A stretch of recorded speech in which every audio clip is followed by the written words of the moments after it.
মোদির হাত ধরে বিদেশে 1 লক্ষ চাকরি, কোথায় কিভাবে নিয়োগ হবে আজকে বিস্তারিত দেখে নিন এই ভিডিওটির মধ্যে। ভিডিওটিকে স্কিপ না করে প্রথম থেকে শেষ পর্যন্ত মনোযোগ সহকারে দেখতে থাকুন। চ্যানেলে প্রথমবার হলে সাবস্ক্রাইব করে পাশের বেল আইকনটিকে বাজিয়ে রাখুন এরকমই গুরুত্বপূর্ণ আপডেটগুলো সবার প্রথমে দেখবার জন্য। তো চলুন ভিডিওটিকে শুরু করা যাক। চাকরি প্রার্থীদের জন্য দারুণ সুখবর। আগামীতে দেশে প্রায় 1 লক্ষ কর্মী নিয়োগ হতে চলেছে। জাতীয় দক্ষতা উন্নয়ন কর্পোরেশন, যেটাকে NSDC এর তরফে নিয়োগ প্রক্রিয়া সম্পন্ন করা হবে, যেখানে চাকরি প্রার্থীদের বিনামূল্যে ট্রেনিং সম্পন্ন করে কর্মসংস্থানের সুবর্ণ সুযোগ রয়েছে। আগামীতে 2030 পরিকল্পনা অনুযায়ী এই নিয়োগ প্রক্রিয়া সম্পন্ন করা হবে। তাই যে সমস্ত চাকরি প্রার্থীরা সদ্য তাদের পড়াশোনা সম্পন্ন করেছেন অথবা ভালো কর্মসংস্থান আশায় বসে রয়েছেন, তারা এই সুবর্ণ সুযোগকে কাজে লাগাতে পারেন। এই প্রকল্পের মাধ্যমে ভারত সরকার চাকরি প্রার্থীদের বিনামূল্যে ট্রেনিং প্রদানের মাধ্যমে দেশে এবং বিদেশের একাধিক সংস্থা নিয়োগের ব্যবস্থা করেছেন। সেন্ট্রাল গভর্নমেন্ট আপকামিং রিক্রুটমেন্ট অনুসারে এটা এই প্রকল্পের মাধ্যমে আগামী 2 বছরের মধ্যে জাপান, ইসরায়েল এবং অন্যান্য দেশে প্রতি বছর 1 লক্ষ কর্মী নিয়োগের লক্ষ্য নির্ধারিত করেছে ভারত। বর্তমানে ভারতের অন্যতম মিত্র দেশ জার্মানি প্রতি বছর ভারত থেকে প্রায় 90,000 জন দক্ষ ভারতীয় কর্মী গ্রহণে আগ্রহী প্রকাশ করছেন। আগামীতে এই সংখ্যা আরও বাড়তে পারে। নিম্নে প্রকল্প সংক্রান্ত যাবতীয় তথ্য আলোচনা করা হলো। আগ্রহী চাকরি প্রার্থীরা ভিডিওটি বিস্তারিত দেখুন।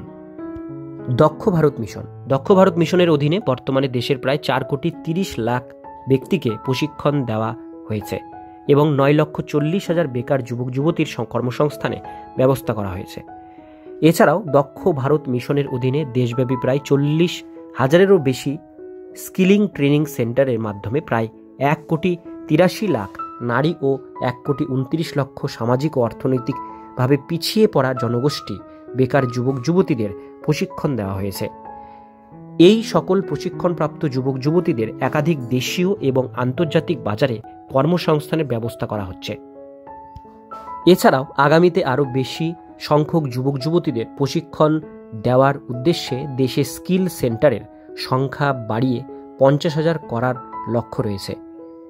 NSDC আন্তর্জাতিকের CEO এবং MD বেদমণি তিওয়ারি বলেছেন, বর্তমানে দেশে শিল্প সমন্বিত প্রোগ্রামের সংখ্যা 12টি রয়েছে। এই উদীয়মান প্রযুক্তি সংখ্যার ভবিষ্যতের বৃদ্ধি করে 300-র বেশি করার কথা ভাবা হচ্ছে।